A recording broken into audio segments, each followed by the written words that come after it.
Well, hello, everybody. It is Wednesday, and that means it's the Dennis and Andy show. Dennis is back for the second week in a row from his South Korean adventure. He's got a bum ankle because he doesn't know how to walk, threw out his back yesterday. He's just falling apart. It has been a really rough couple of weeks, but I'm home taking crap from Andy. So, how does it not get better than that? His sleep schedule is still whacked out, getting all up at 3:30, trying to go back to sleep. Then the next thing he knows, it's 5:30. It's awful. He's finally back to sleep, and his wife barges in and wakes him up. But the good news is no sleeves. So I am back to being sleeveless, which makes me happy as pie. I saw quite a few vacation pictures from South Korea where your wife and daughter were sleeveless. Yeah, they were. I'm telling you, hypocrisy. I wasn't allowed to bring sleeveless shirts because men don't do it. And what do? Oh, it's hot. They take off their sweater and they're in tank tops. Why didn't you just go, oh, it's hot, and just jack them up? Jack them up. Wow. I suppose I could roll my cigarettes in it like in the 50s and roll them up. I'm just saying. I should have just ripped my sleeves off and went, whoosh, and then just went there. Now live with it. I'm just saying that would have been pretty funny if you're like, oh, are you guys hot? Oh, look, you have no sleeves. Well, here. And then you just roll them right up and go, does this embarrass you? I hope it does. Yep. My sleeves were not an embarrassment. My sleevelessness was for them. There you go. What is up? Randy Howell's in the house. Marcus Kellegrove here. Past Master Dan. Joe Bernardo. JP Roca. Let's see. Apex Comics. Hello. Hope you are doing well on this Wednesday. Just to let you guys know, tomorrow night, we're going to go see Renfield. That's the name of it, right? Yes, Renfield. Nicolas Cage is Dracula. And Mr. Holt as Renfield, his nice little assistant who eats bugs to get jacked up with power and serve his master. He is his familiar. So I think this movie has potential. The trailers have done justice, I hope. So crossing our fingers that Renfield is going to be good. Could be campy. It could be. Could be funny. It is only an hour and a half long, so I'm fine with an hour and a half if it's a tight movie, tight story, and the editing was done right. So we'll see it, and we'll review it Friday. But I'm looking forward to it. The Red Band trailer looks great. Unhinged, hello. Chad is in the house. Hello, everybody. All right. Past Master Dan says, can't be funny. Exactly. That's what I'm thinking, too. So I agree. Shorts, I think Dennis is a tunic guy. I do have tunics. I do go to the Ren Fair. I have everything from full-blown tunics to kilts because, all depends on what the weather is as to which way I'm going to dress up. It's the hijab that gets me. But, whatever. He wants to wear that. So he gets down and kneels to the east every morning. Anybody wants to see this belly dancer, you're welcome to it. Ew, gross. Just saying. Hey, congrats. Randy says congrats on the Kickstarter. Thank you very much. I really, really appreciate it. Seriously, thank you guys for backing it. Randy, thank you for all the promotion you do on Twitter for us. You guys you are awesome for doing that. We really do appreciate it. Return of the King, the extended edition in theaters here one day, only for the anniversary. Oh, no, I don't know. I have not gone in and checked that out. Andy was just telling me about Return of the Jedi coming back. Yeah. So I said, well, Disney needs to pad a few stats and get a little money, so they're re-releasing it. Lord of the Rings extended edition. That would be something I would go see. Or I can pop it in my 4K version at home and just watch it in comfort. But I do like the big theater, and the extended versions were quite good. Yes. So you could do that. That I would sit out. I'm fine with not seeing that movie again. It's too long, and I got bored. So anyhow, without further ado, we're going to bring on our guest, writer and creator of Immortal Rising, Mr. Aaron. Hello. Hey, what's up? How's it going? And hello to all the nerds out there. That's right. Hey, thanks for having me on. I really appreciate it. Yeah, man, you know it. I just realized I like showing this stuff at the. So I know I pulled that off the other day when I was doing something, our little names and stuff, but I want those there. So there you go. So you just launched this Immortal Rising, what? Just a few days ago, right? Last Monday, yeah. Wow. And this is your first one? Yes, it is killing me. I'm like, anything new? Anything new happen? Oh, you know what's funny? So I'm assuming you fall into the camp of, do you have it set up on the campaign to when somebody backs it, you get an email? Yes. I don't. I can't. I just, I you know, I didn't do it for the first campaign I ran. The second one I did. And, you know, it's a catch-22. As much as it's nice to see an email of, oh, you got a new backer. Yeah. I was like, you know what? I'd rather not see it and just go check it once a day and, you know, look at it that way. So. Yeah, I think so. The way I've decided to do it is to not pay attention to the emails, and I figure I'll just check it when I show it on streams, and then I'll know. I'm like, oh, cool, that's where we're at. Yeah, I mean, that's a good way to do it. So it's like watching paint dry. I just can't. Mm-hmm. I can't do it. So it's true. It's true. Paint dry. You watch your grass grow. What's the difference? Well, yeah, you know, it is the same. I do. Well, see, like I amateur gardener or whatever, and so I'm used to having to wait forever for anything to happen. So I'm not climbing the walls quite yet, but yeah, I'm just like, please, something happen. See, I'll be honestly, I'm the exact opposite. And we had a couple trees taken down last year, got the stumps ground, so I planted grass seed and stuff. I was watering it every day. And I'm the type where like daily, I'm like, where is it? When's it going to grow? You know, just measuring it. And well, it just drives me crazy because like my neighbor across the street had to totally redo. This is fascinating conversation, I know. Had to totally redo his whole lawn, right? And he did it himself from just, dirt up. So he got a big thing of topsoil. I assume that's what he had delivered and dumped onto it in a big pile on his lawn. He was out there spreading it out and stuff. And then he started watering it. And I swear it's only been a couple weeks and he's got really good coverage of grass already. Nice. And I'm like, what the hell type of seed are these people using? Yeah, for real. I literally just the other day I went and laid my seed down out on the grass at home. I've got big bare spots, and we're gonna see. I put my topsoil down. I put it. So we're gonna see if my seed is like the neighbors where it sprouts, or if it's like Andy's and just sits there. Well, he's got 2 kids, so we know the seed does work somewhat. It does. I do. I do usually have good seed. Yeah. Yeah, it's funny you're talking about grass seed. You know, I just threw mine down yesterday and watered it. Me and the boy were out there watering the yard and everything. And I'm just kind of like a spray and pray guy. It's like I'll just throw a lot out there and we'll see what grows. So because I got 2 dogs and they rip up the yard. You know, I'll be lucky if anything grows anyways. But you know, it's funny when my wife and I decided to try to have a kid, I was a spray and pray guy. You know, JP Roca says this reminds me of the Progressive Channel commercials turning into your parents. It's true. Oh my God, I love those commercials. Mm-hmm. My favorite one. Now, see, Dennis doesn't get to see them because he doesn't deal with commercials with the way his TV is and stuff, and the way he streams. But I do get to see him. So every now and then, when he finally gets to see one, if he's watching something over here. I don't know if you've seen the latest one where the wife is talking to the spokesman of the commercial and her husband's over there washing the trash cans. And he walks up to him and he's like, hey, Bill, what are you doing there? And he goes, just washing the trash cans. He goes, yeah, they're trash cans. Wow.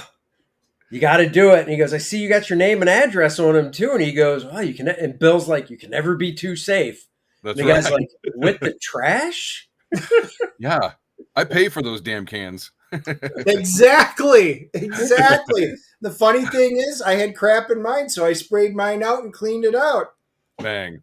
There we Exactly. go. That's the inside, though. This dude was wiping down the outside to make it. Yeah, I'm not going to armor all them and stuff like that, but you know, no protective coating. we're good with that. Exactly. I do All want right, to say Aaron. welcome back from South Korea. It sounds Yeah, like thank you. a story or two. That sounds awesome.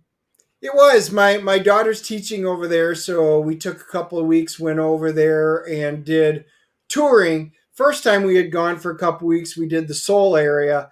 This time we took planes, trains, automobiles. We went to Busan. We went to Suwon. Just take a train to Busan? Jeju. We took a train from Busan, not to Busan.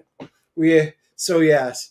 But no, we did a lot of seeing, a lot of hiking, and that's what Andy's picking on me about. I wound up spraining my ankle on the second morning on the way over to my daughter's place with the suitcases. And all of our tours were walking tours, literally climbing mountains and stuff like that. Yeah. I can't just not do it. So I didn't know I sprained it. I just knew it hurt like hell. And I just gritted through it, took lots of Advil and just kind of, went with it. And then when I got home, they took x-rays and realized I may have a hairline fracture, and I definitely sprained it. Now I'm in a boot for 8 to 12 weeks, he said, because I was dumb and didn't get off my leg right away. Oh. Did you try to wrap it at least? No. What wrap? I'm on the road. There's no wrapping. There was nothing. You couldn't go into one of the fancy 7-Elevens to get an ace bandage while you were there? Yeah, because they carry those. They don't. I bet they do. They don't. We went into them. Some kind of Korean acupuncture? I don't know. No. So we did do dinner with friends of ours that were over there. He actually had a buddy who said he does acupuncture, and he said, I could get you hooked up if you're going to, it was either Incheon or Seoul. And I'm like, our days, we literally had everything booked every day. And except for the last day was supposed to be the DMZ, which is the only thing I really wanted to do. And the day we were actually on the way back to Suwon, and then we had to be up at 5 a.m. to hop a bus in order to get over to Seoul to get to the DMZ. And they said the military basically closed it down that day. And if we even had a chance of getting there, we had to be at that place by 5 a.m., which is physically impossible. So second trip in a row, my DMZ was thwarted once again. Oh, I know. That's too bad. That sounds like an awesome tour, though. Holy cow. It is. Yeah. We did a lot. We went through imperial palaces. We went through the tours around the walls, the ancient walls that they had up to, protect the cities and stuff like that. Monasteries, different types, Buddhist temples. It was very cool. So probably our last time going over there, and we got to see almost everything we wanted to between the two trips. So we spent a month there. The cherry blossoms had just started. They were 2 weeks early. So it was the perfect time to go. So we lucked out. Yeah. Good for you. That is lucky. And Randy says Korean barbecue. Yep. We actually had the black pork in Jeju, which is what they're known for. And it was a lot of good food, a lot of interesting food that we had over there. So it was a good time. Yeah. Well, so Andy, you were talking about sleeveless shirts and all that stuff. I couldn't help but notice you got some arms on you, dude. You're like almost like Graham Nolan over there. Yeah, when I do the other streams, I'm always right up to my desk. So, I keep them hidden. But I work out. Yeah, so. Good for you. Jeez, usually when I come into the office, and I come up, he's got the weights and he's down there and he goes, I'm shaping my guns. 1,001, 1,002. I'm like, Andy, stop calling them guns. You sound like Anchorman. That's right. Exactly. I was actually going to say, last thing on the Korean front, if I was there, I would have had to forward the thought of dumb Americans by asking everybody I saw where the geishas were. Yeah, they don't like the Japanese, so that would not have made you very well liked. That would have moved forward. Dumb Americans. I will say one thing. Yeah. The smog was so bad over there. They actually have a government app that's on your phone that you put on your phone. and it'll show it like it's white or green or yellow or red. And then it's like red with like a little manga devil looking kind of guy on it, which means the air is terrible.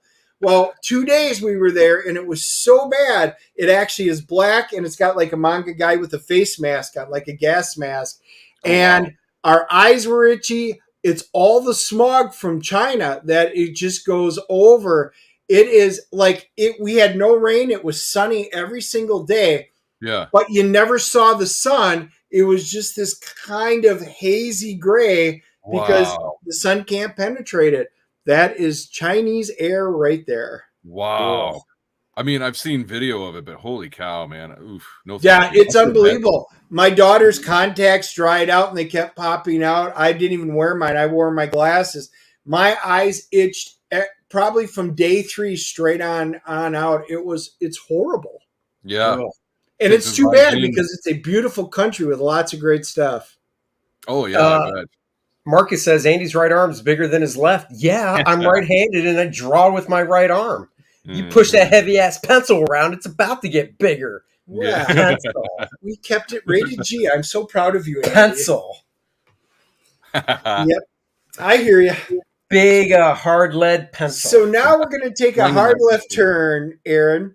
And now we're actually going to get into comic books because this is the first time you've been on our show. We know we've been on yours, but we need to let everybody know your origin story. How did you get into comics and what got you in maybe as a reader as a kid? Did you buy your first comic? Did somebody buy them for you? And how did you get into doing comics? I gotcha. All right. Well, I guess when I first started in comics as a kid, I want to say the first comic I had was like an Amazing Spider-Man or something. I don't really remember it because I was probably 7 or 8 or something like that. I was pretty young.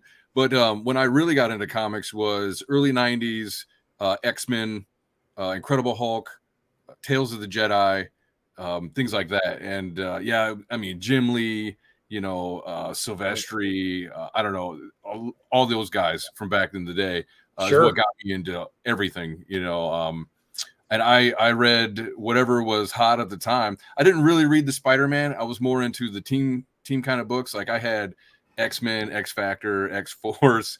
All the Dale Keowns, that I could find, that kind of stuff. Preaching to the choir in that one. Yeah. And then I also liked, Dark Horse Image. I really, when Image started out, man, I was like, yeah, that's awesome. I don't know. I felt like I was a part of the team when Image started. I was like, I went out and I was trying to buy everything that I could. I was like, cool, the best of the talent and all this other stuff. And I was one of those early 90s guys for sure. And then I guess throughout the 90s, I kind of I didn't have the money supply, as easily as some of my friends.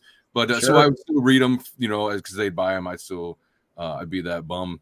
And then so I ended up reading Spawn up to like 100, which I heard is a pretty good stopping point anyways. So I just huge fan of all that. What's that? Yep, I would agree with that. That's funny. That is a good stop. I don't think I got Spawn up until you know what? It might have been the hundreds as well. Okay. I stayed with it a little more with Angel Medina on the artworks. I really liked what he was doing after Capullo left. Yeah. And then I was just kind of spotty with it, just like issue 150s I think are cool, and 175s, and then 200s. So like those anniversary type ones I usually try and get. Yeah. Yeah. I got 300, but I loved Capullo's art. I mean, he was that was I mean, how do you go wrong with that? So and then like as I got older, I kind of got away from the comics just because like a lot of hard times and all this other stuff. Couldn't afford the extra expense. What do you mean you had a girlfriend? Yeah, we understand. Well, I made a lot of bad choices, I don't know, just my late teens, early 20s, trying to figure out what the hell I was doing. The people at work, they gave me the supply this time, right? And this time it was more like graphic novel stuff. It would be like Watchmen, all the Frank Miller stuff, like Sin City, Elektra, I had some V for Vendetta in there, 300, just a ton of graphic novels, and even all the Star Wars graphic novels too. So yeah, that's how I kept in contact with all that. And of course, Heavy Metal magazine for a long time as well. yeah. Off and on. I think I still have some of those running around the house here. So, but yeah. And then, so for me getting into actually making comics, let me finish up so I have kids. Now I just buy them comics, and every now and again, like, they're not into it quite as much as I was as a teenager. Like, I have my 7-year-old, he likes the Dog Man and stuff like that. And Oh yeah. we'll whip out, just like a classic. You buy those dollar reissues. So Yeah. I got one of those, and there's a classic story I want to see. But mostly for me, I just buy indie stuff. So Yeah. I don't really like to give those guys money if I can help it, But yeah, so for me, actually making a comic, that actually came about because I was writing down like history for our homebrew world with our Dungeons and Dragons game, and my table, the homebrew storyline has been going on for probably 25, 30 years, right? And so I'm like, I need to start taking notes on some of this stuff before it gets lost. And as I'm writing out this timeline, just so I could keep track of everything, that timeline evolved into events, and that turned into scenes with dialogue, and it became its own thing. I'm like, holy crap, I need to write this. This is a story that I can write. And then I was like, well, should I do a fantasy novel, or should I do something else? And I'm like, well, one of the things that got me into fantasy is the art. When I was like 10 or 11 or whatever, it was just looking at all this fantasy art, Frazetta, all the people that were in the D&D books, like I can't, Caldwell, guys like that. And I'm like, no, if I'm going to do a fantasy, if I'm going to do this, I want to see it, I want to see that fantasy art. And originally it was just going to be for like me and my immediate friends and family, the guys that were involved with those stories back in the day. And as it was coming out, developing with character designs and fleshing out the story, making it better and easier to read and all this other stuff, I'm like, I got to get this done as best I can. And I found an artist from Indonesia. He worked on it for a long time. It took him some of the problems with time was the Indonesian government kept shutting down the internet, things like that. So Really? yeah, for protests. And I'm like, damn. and to be fair, I was kind of like, I was discouraged, and I'm like, damn, I haven't heard from a guy in like 2 months or something, not even anything. So he finally told me, he's like, yeah, I can't help it. It's just they keep shutting off the internet. So I looked it up, and yeah, they kept shutting off the internet like every, I don't know, a couple of weeks. I'm like, how the hell? Wow. Like How long were they down for then? I'm not sure. I don't remember the timelines. It's been a few years now, but yeah, it would be like shut down, and then it would be off for a little while, probably, I don't know, a week or something like that, and then come back on, and then they'd shut it off again like a month later, because they kept having college protests and civil unrest and all this other stuff. So not really sure. I hear the politics over there is just crazy, which I can imagine. But yeah, so while I was waiting for him, I'm like stewing. I'm like, man, I really want to have something produced. I want to do more with the story and things like that. So I created a second story supplement where it wasn't the main story. It was just 10 pages, and it's centered on like the higher powers, all the gods, right? And so it was kind of seeing the story through their eyes as well. Well, I'm looking through like DeviantArt and ArtStation, Facebook groups, all this other stuff, and I can't remember where I found them, but I ran into Jose Garcia, and I was like, hey, love your style, because it was some fantasy stuff that he had done. I guess he was doing commissions every now and again, and I was like, hey, I've got this 10-page story. Would you be interested in doing it? And he's like, yeah, sure. About a week later, I get all 10 pages completely finished. Really? Holy cow, Meanwhile, it's taken, I don't know, 9 months or whatever it's been for the original. And And so we kind of became work friends that way. Time goes by, kind of fast forward, and I have the original, which isn't as, like, the art was amateurish. It wasn't as good as Jose's. And I'm like, man, I should try selling this, but I don't know. I don't really know what I'm doing, all that stuff. So I'm coming up with a website, I'm like trying to figure out all these different things of how I'm going to, sell it on Kickstarter. And every idea I had was, all the dumb ideas that you've heard of. Right. So, and I didn't want to lose momentum on it. I was like, hey, Jose, will you just do number 2 for me until I can figure out what's going on with this? Because, I had budgeted for that to happen. And he was like, yeah, of course. He likes the story and all that stuff. So he did the main story number 2 as well as the supplemental number 2. And then I have all this Jose work and the original artist, who was much more amateurish and stuff. And I'm like, well, I need consistency in art, Oh, yeah. And anyways, Jose's like, look, there's this great indie comic book community that you need to talk to, get involved with, network, and at least check out. He's like, they're not about pushing politics. It's more of, they want to make good comics. Like, they're not into the narrative or the message or whatever. I was like, cool, I'll give him a chance. And he told me about Bancroft. I became a Bancroft fan immediately, and everybody in the chat, it was a great show. And that was my introduction to CG. And then, so fast forward about maybe another year, and I'm like, I have to start my own channel. I need to start, giving to the community so that they know who I am. So I'm like, but I just start interviewing, giving people a platform to promote, and I can work on my own skills of, talking and all that other stuff. Sure. And anyways, so Jose, I'm like, hey, I need consistency in art. Will you do this, issue number 1 for me? And he was like, yeah, of course, let's do it. And so he redid issue 1 for me, and now it's finally ready to be out in the world. And I'm launching it now with its full 44 pages of Jose Garcia work. So we'll share your screen so we can look at it and stuff. He's great. I don't know how that dude does so much work. We actually had him on.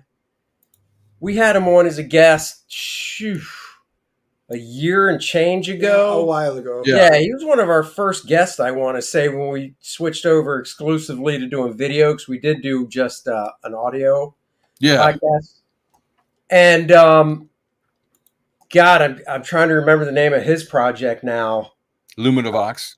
Yes, Luminavox. Yep. And that's when I saw his work for the first time, and I was just blown away by it. And the fact that he's done a lot and storyboards and stuff like that is just so cool.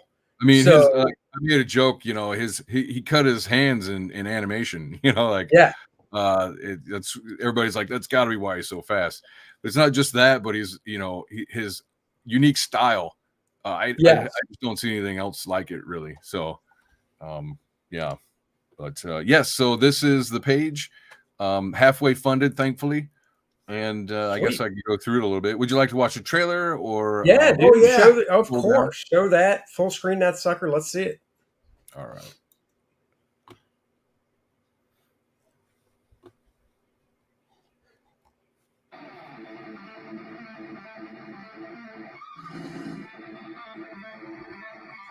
Now, it was a little blurry.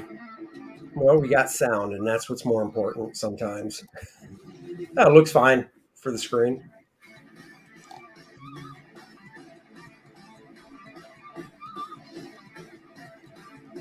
There we go. So did Jose come up with most of the visuals for the stuff, or were they done before?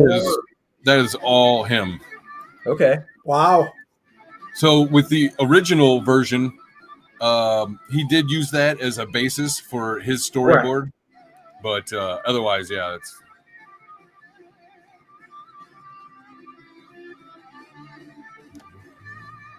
Who's doing your lettering? Because that looks really good. That's Jose as well. Oh, is it? He Okay. hadn't done lettering before, and I told him on number 2, go for it, and he's just been practicing and building up his skill at it. Cool.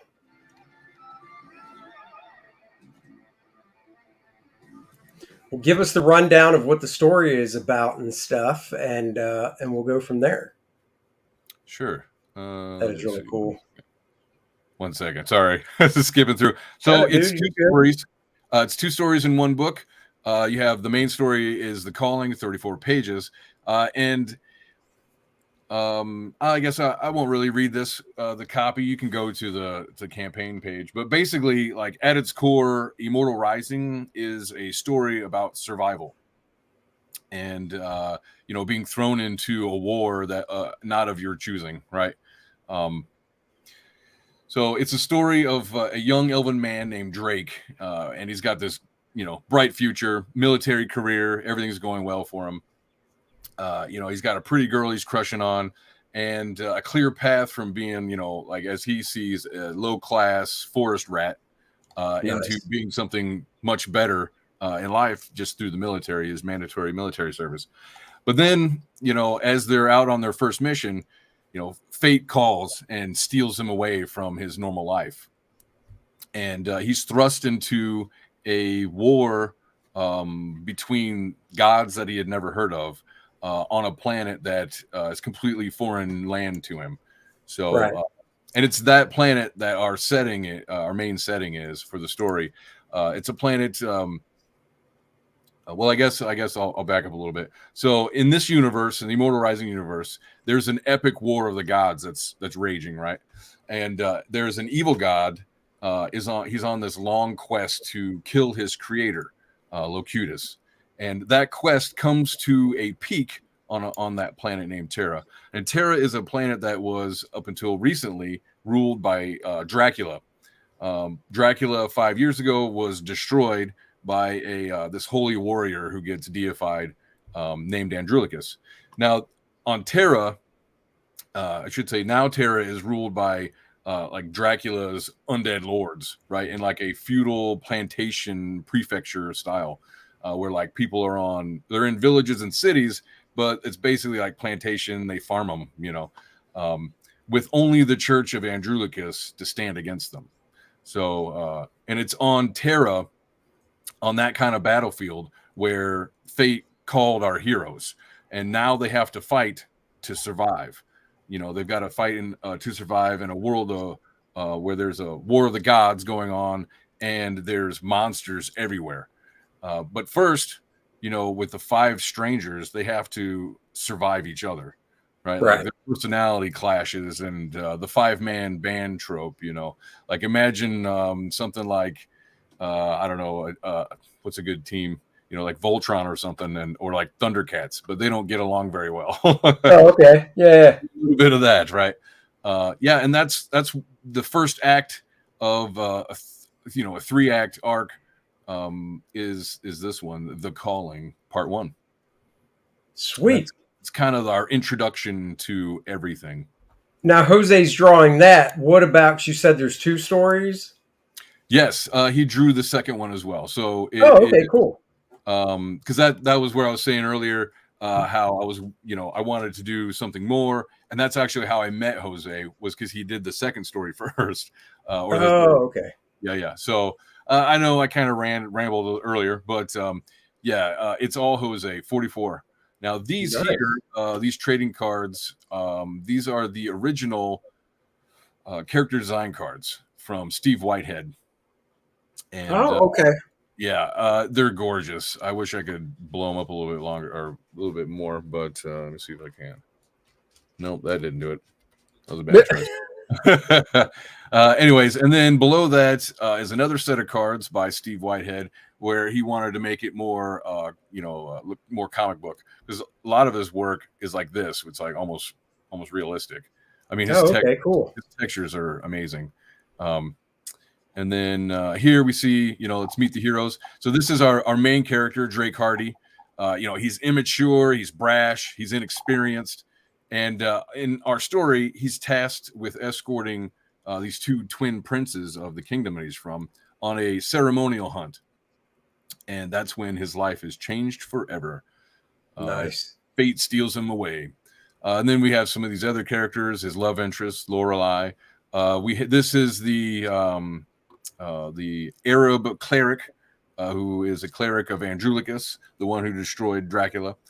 Pious, stubborn, compassionate. We've got Dareth Highwind. He is the firstborn prince. He's very stuck up, pompous, privileged. And then his brother is the second-born twin prince, who's basically always lived in his brother's shadow, right? And he's pretty bitter, pretty indignant, and so very unique characters, put it that way. That's cool. And then this here is that's the early bird. So the early bird bonus card I'm only offering it until next Monday. It's the first 2 weeks, and then that'll be it. Now, the reason that you're going to want this one is because it's like a completion thing. Like if you think of these two sets, that's 8 cards, right? So you get that 9th one, you get a full sheet of cards. So. Oh yeah, okay, that's cool, completion, guys. Look at that, nice. What's on the back of them? Anything? No, I'm gonna have the logo. Okay. I consider doing stats and stuff, but that's more graphic work than I can pay for right now. I hear you, man. Hey, it's a slow build. Yeah, it is. Yeah. So, and then this, I kind of like this copy. The Calling, it's the main story, transports you to the foreign world of Terra. A party of heroes is now in a desperate fight to survive in the land of the undead lords of Dracula as an evil empire invades from the stars. And then this is the supplemental, the 10-page one, The Knights of Locutus. The Knights of Locutus follows the story of the epic war of the gods as they battle against the evil forces of Bamain. So, yeah. And that, you said, is a supplemental, so it's a standalone book by itself? It's its own story, but it comes together. It's in one book. Right. Yep. And then here's some of the art. Yeah, dude. Jose's good. You definitely got a good hookup there with Jose. Absolutely, you did. Well, it was so funny because he's like, when I met him, he's like, yeah, I'm trying to get out of the animation business, and I just don't want to do it. I'm going to get into indie books. And I'm like, that's perfect timing. So it was just by, I don't know, synchronicity or whatever you want to call it, that he was looking for a story or a book, and I was looking for a great artist, and here we are. That's cool. Yeah, no, I mean, besides his own thing, excuse me, Lumina Vox, I've seen his stuff around in other people's campaigns as well. So Fowler, with Tiger Blue, I believe. Yep, yeah. Tiger Blue. Yep. I just wanted to point out some of these colors because when I first started seeing them, I'm like, oh my gosh, I really appreciate the colors that he chose to tell the story. Is just, I mean, not something you would expect to see in a fantasy book. So it's all very original. Well, the cool thing about his work is it's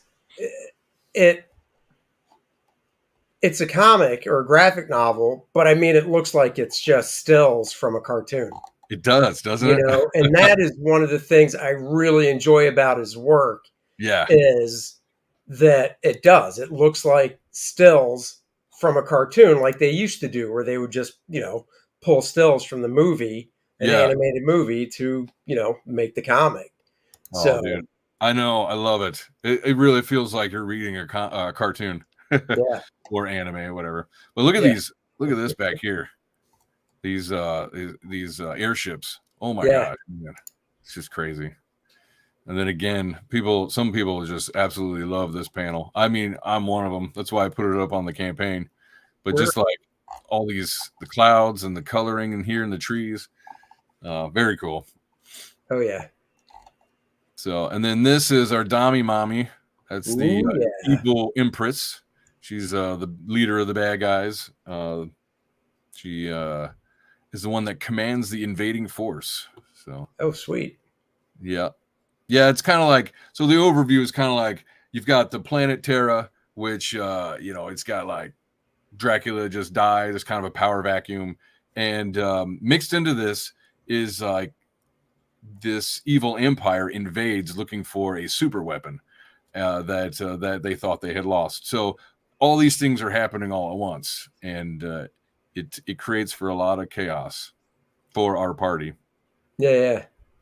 And then this is the Knights of Locutus. This is the one with the gods. We follow these two here who are knights of their creator god, and they are on a quest to try to find all of his like the last bits of his essence, because the bad guys are winning, right? Sure. And so that's what they're trying to do. They're out, and actually this story here is actually a story of them getting revenge on someone who betrayed them. So they they go into hell to get revenge on this dude.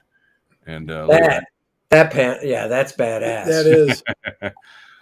yeah, I don't know what I'm gonna do with that. I want to turn that into like a sticker or something, man, because that is awesome. Hell yeah. Yep. Yeah, unfortunately. So how much more does he have, like, progress wise? How's the work going on it? Or okay, so number 1 is complete. It's cool. already done. And in fact, number 2 is 95% done. So maybe 99, depending on how you look at it. So Nice. yeah, I'm sitting on basically 2 books ready to go. So, and the idea is that it'll be 3 altogether. So, oh, thank you, Randy. I appreciate There it. you go. Thanks so much. Number Thank you, 33. Randy. Hey, that's a good number, right? So yeah, and as you can see, I've been at this IP for like 5 years as it's slowly turned into what it's become. And here is a bunch of the team that I've worked with over the years. So nice. That's cool. Everybody's been great too. So Yeah, and you got several different tiers. Yeah, why don't you break those bad boys down? Yeah, I have 3, I guess 4 main tiers. So we got the digital, $5 digital. That's for anybody who just is worried about overseas, or for some reason doesn't want the physical one. Sure. Which actually, I wanted to say this for the shipping for all you overseas guys. I use Critical Blast, and he has deals. Like, he told me, I listened to him. He's my fulfillment guy. He's like, listen, I can get deals on overseas shipping. So put shipping worldwide at $10. So if you're worried about, really? oh shit, it's going to be $30 for Australia or whatever, I don't worry about that. It is what it is, as they say. So wow. Don't know how that works. I know, man. That is insane. I would say talk with him. I believe one way he does it is through bulk shipping. So if you are at overseas, he would match it with other books going that way, and then he would get reduced rates and stuff. So that's cool. And then anyways, moving on, we got the basic Immortal. This is $20. You get 1 physical book, you get the PDF, and for now the early bird card. So that's 20. And then the early bird bundle is you get the 2 books. So if you want one to read and one to keep, untouched, there you go. Or even maybe give it to somebody, something like that, as well as the PDF and the card. And then here you have the early bird, the everything. And the way I wanted to do it was a la carte. So you can come up here, you can get the basic one, and then add on the card sets separately, or you get everything for $100. Now, when I say everything, I'm talking like for the everything, you get the 2 physical books, you get the PDF. There's also the sketch PDF. So if you've ever wanted to, color over his lines, or you want to see him in process and stuff, it's all sketch storyboards of the book. I should say the 34-page main story. We don't have the sketches for the other one anymore. So yeah, unfortunately, he had a computer crash, and we don't have the original art for part of the book. Yeah. But we do have all the sketch for the 34 pages. Yeah. Yeah, that was brutal, dude. So he had a computer crash and was not able to recover some of the stuff, huh? Yes. Yeah. Oh my God, that sucks. You got to back up to the cloud. Yeah. Heartbreaking. Yeah. It is. It really is. And then that's a nightmare. On top of all that, I'm offering the limited First Immortal. This is the first version, the original version, when it was just going to be me and like family that were going to have it. This cover is done by a mural artist who's a friend of mine. He's got a bunch of art around Illinois. He was like, "Yeah, I'd love to do a cover for your book." So I was like, "Sure, buddy." And then here you have the comparison. This is the original art for the first version compared to Jose, like page for page. So you can see how it's the same thing, but the art approach is very different. Yeah. So, that is freaking cool. Yep. So, and this this one, it's limited. I'll never print it again. There's a limited amount of them, and it's really a collector's. It's a collector thing. If you like, I offer this at $100, so that if you want to give more than just more than just whatever is just your basic stuff, and you want to get that extra collector stuff, there you go. And I appreciate any of the add-ons. Like it all helps out. Oh, that's cool. And Daniel Russell back to early bird. So there you go. Thank you, Daniel. Thank you, Daniel. Very cool. Yeah, I really think you're gonna like it. I'm getting some feedback from people now, and getting a lot of that's great. You got a good story. So actually, I think the words were "you have a hit." Oh, nice. Yeah, and some encouraging words. That's cool. Yeah, I mean, without obviously having read any of it, just hearing your pitch sounds good. And obviously, the most important part in my mind for graphic novels is the visuals, and that's definitely nailed down. So, yeah. Oh, Joe Bernardo, he says, Locutus, Star Trek fan, anyone? Yes, I do a lot of that. I shouldn't say I guess we, we would steal names. Like, for instance, the cleric, the Arab cleric is named Muhammad ibn Fadlan from Eaters of the Dead. I don't know if you've read that. I think the movie was 13th Warrior. So, seen the movie. Little nods like that. Eaters of the Dead, was that Crichton? Yes, it was. Okay, actually, I did read that way back in the 90s then. Yep. I thought it sounded familiar. Yeah. I used to read all his stuff. So, just some little nods here and there. That's cool. People might pick up. Now, we're doing stuff. Dennis, and so in Kor-Drath, Dennis is putting some specific lines of dialogue, I guess you'd say famous lines of dialogue. Yeah. Well-known lines of dialogue, however you want to say, from like movies and stuff, as long as it fits in. Obviously, he's not just throwing. No. He didn't put it this way. It's all part of the story. Yeah, there's no "I'll be back." We'll just put it that way in it. Yeah. It's just seamless stuff, and a lot of the nerds are going to really enjoy it, and they're going to pick up on it.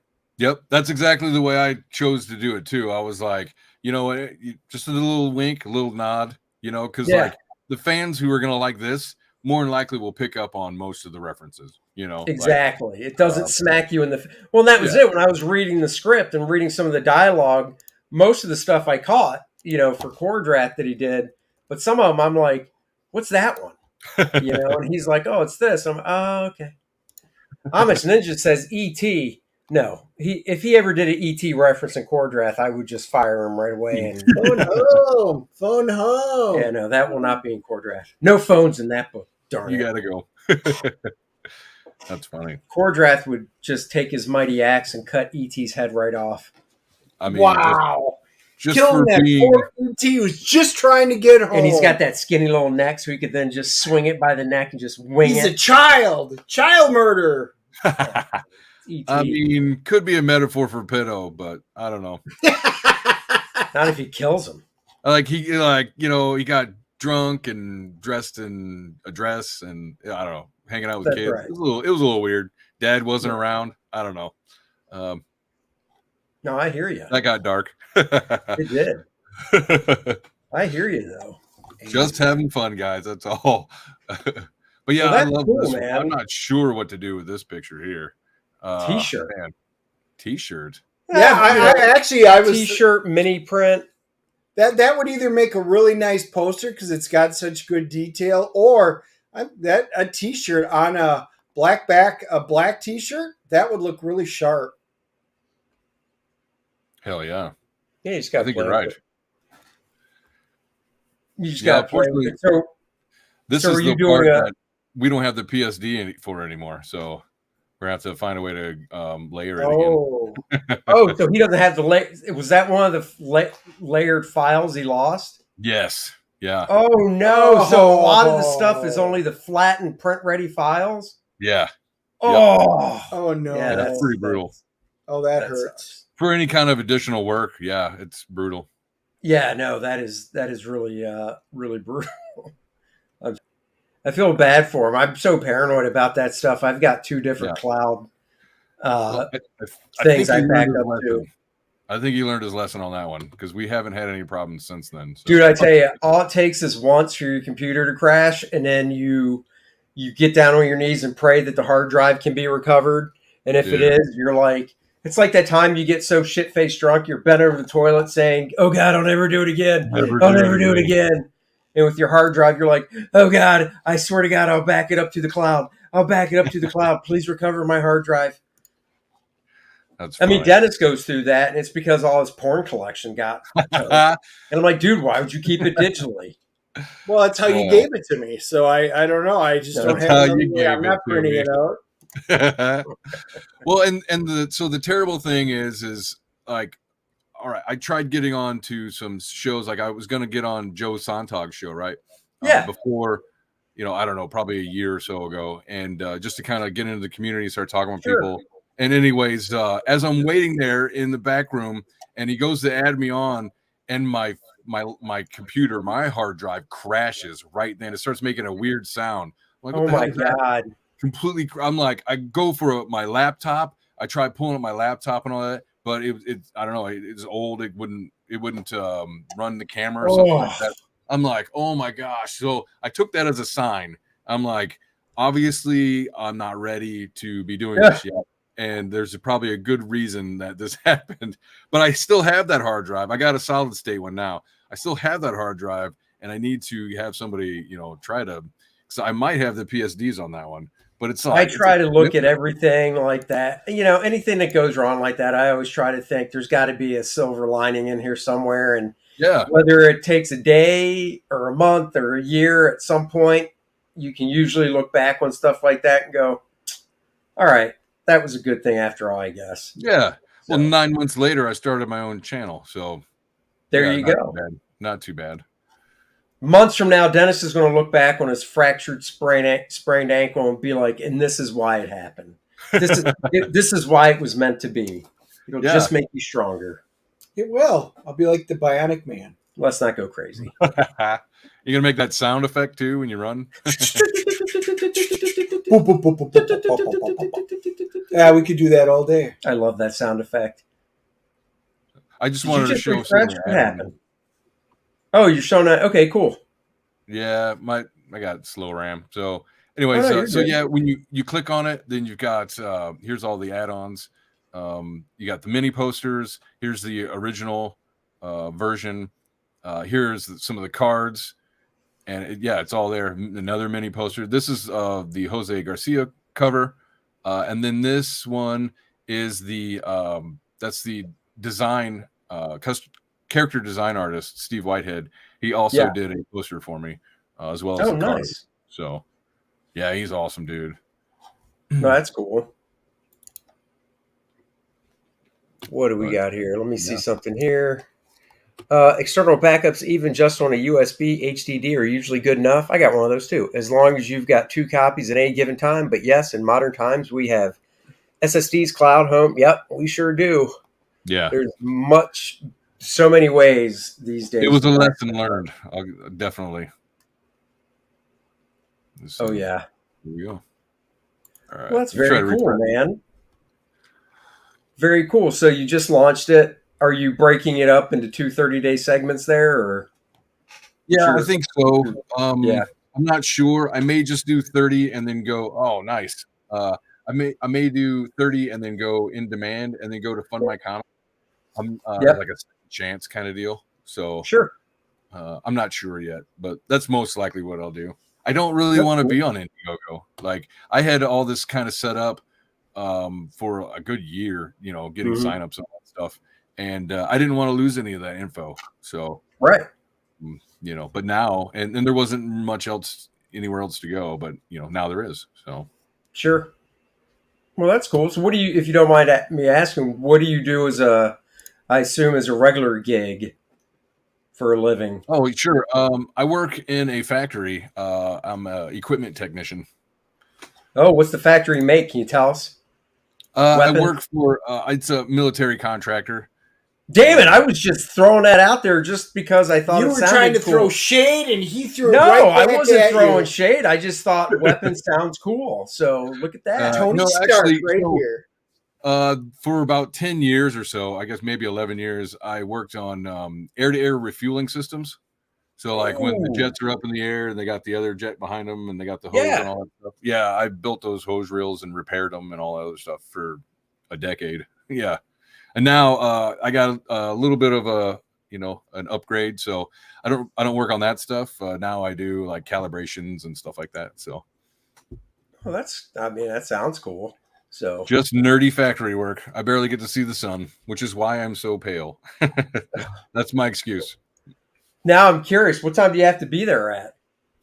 Uh, so in my new position, I can go in whenever I want, but usually I really like going in super early. So I'll go in at like 4 or 5 in the morning, Whoa, I was going to say 6, and then you kind of just get bumped it my up day over. 4 in the morning. Yeah, I enjoy it because like there's nobody else there, so I can really focus and get to whatever I got to do. Man, if I was going into work at 4 in the morning, I'd be passing out around 7 o'clock every night. I make it to about 9 or 10, which is kind of the problem because a Oh, lot of CG shows are on later.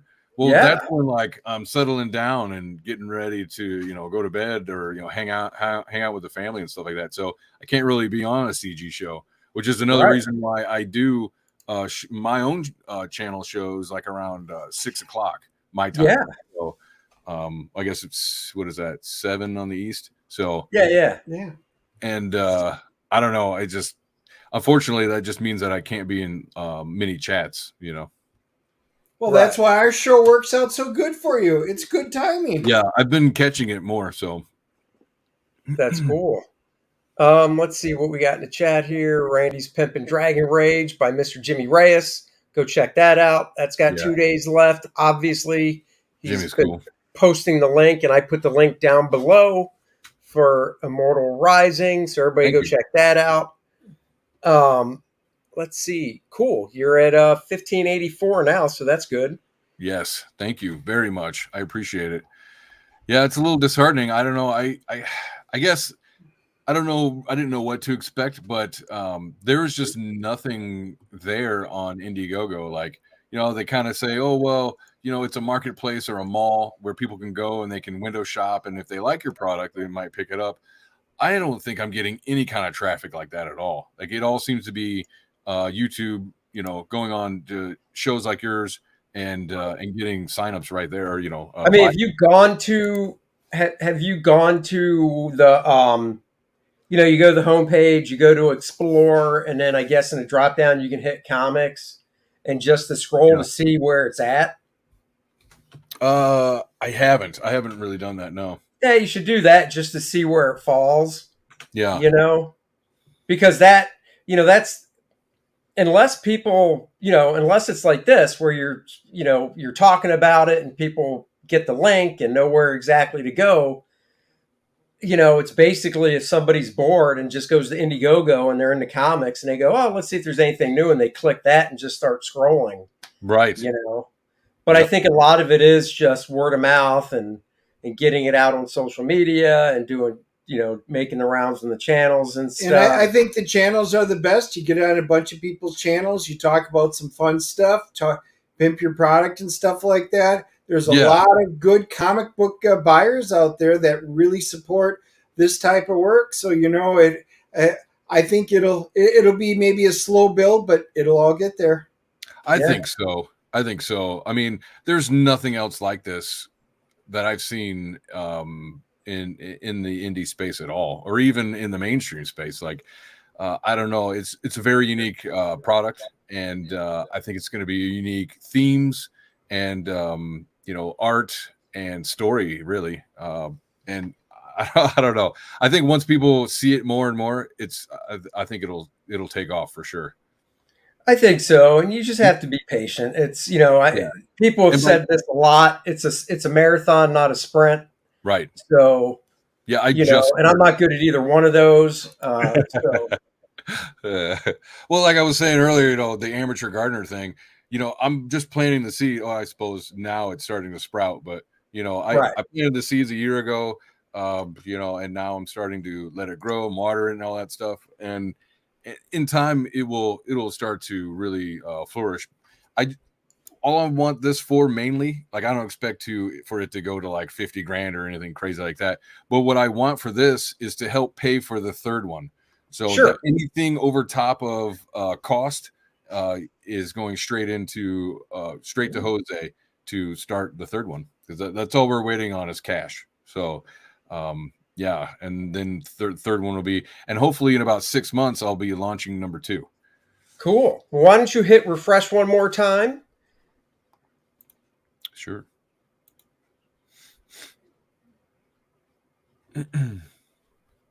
Oh, yours that wait. Oh, there it goes. It's Okay. lag. Yeah.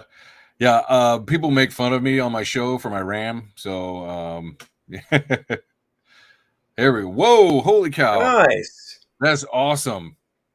That's A little perfect. bit of what we like to call the DNA bump. Yeah, for sure. Thank you. So we like to spread our DNA around.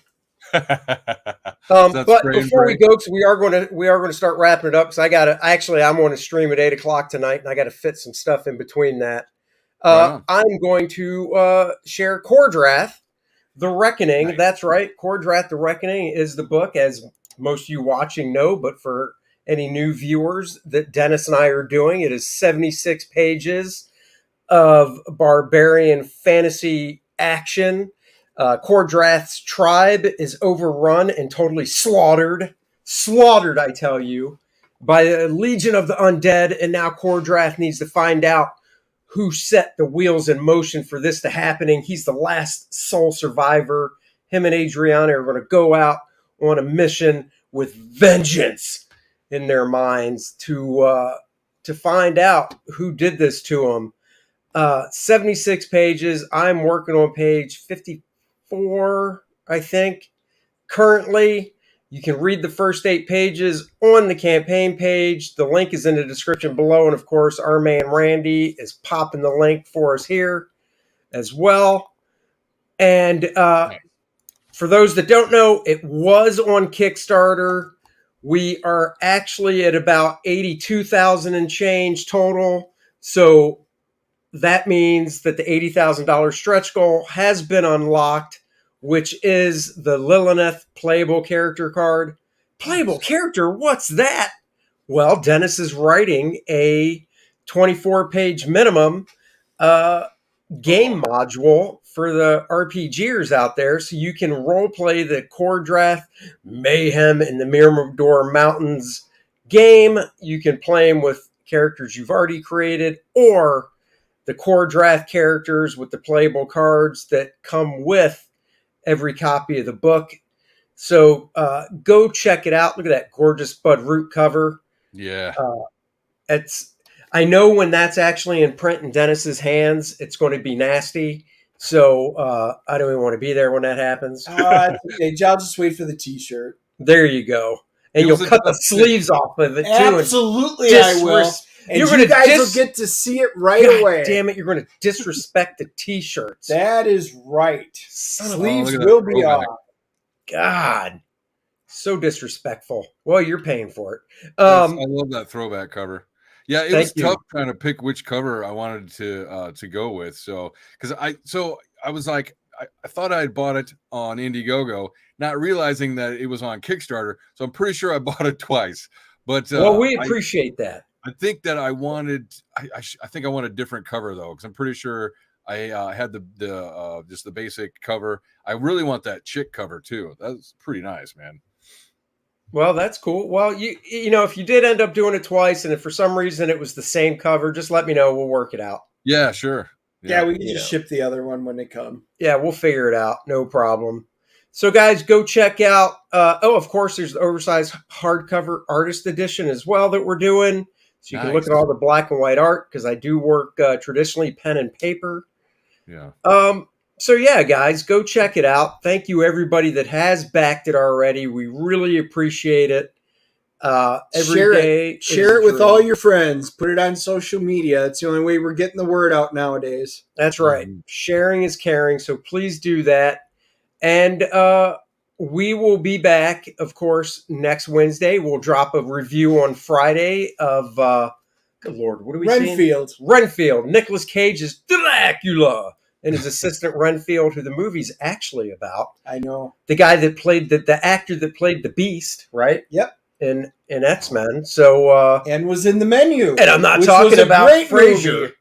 Kelsey Grammer. It was an okay movie. Let's not get over our Go skis, away. Dennis. Come on, let's not get over our skis. But hey, we want to thank you, Aaron, for taking the time coming on the show with us today. Thank you. It's always a pleasure to talk to you and stuff, and we really wish you the appreciate best with the campaign as it moves forward and stuff. Right on. And we will check you guys next Wednesday. We have to figure out who we're going to have on, and then we'll let you know. And until then, everybody stay cool. Have a good week. We'll talk to you guys later. Thanks, Live guys. long and prosper. Bye-bye.